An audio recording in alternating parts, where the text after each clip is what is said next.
দেখো বন্ধুরা, আজ করছি অল অ্যাবাউট আ ডগের এক্সারসাইজ 3। কি বলেছে দেখো, প্রথম প্রশ্নটা, when did the author feel that trouble was coming up? কখন লেখক বুঝতে পারলেন যে সমস্যা আসতে চলেছে?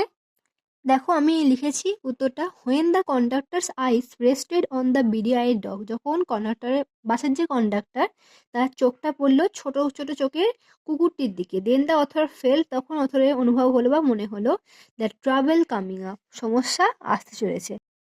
এবার দেখো দুয়ের দাগের প্রশ্নটা বইতে, mention two demands made by the passengers when the bus stop. যখন বাসটা থেমে গেল, তখন দুটো যে ডিমান্ড করেছিল প্যাসেঞ্জাররা সেটা বলো।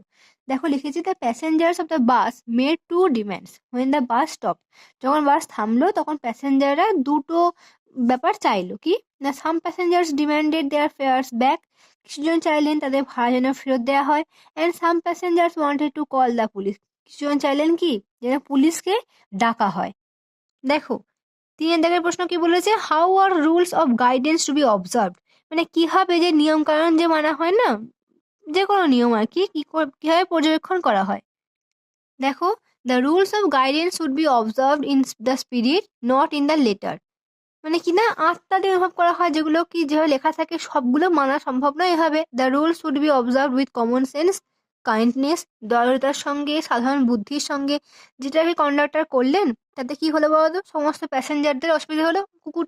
কুকুরটাকে নিয়ে যে সমস্যাটা মানে তৈরি করেছিলেন। তো লেখককে বলতে চাইছিলেন না, এতটা কঠোর না হলেও হতো একটা প্রাণীকে নিয়ে। ঠিক আছে, তো এইটা বলা হয়েছে।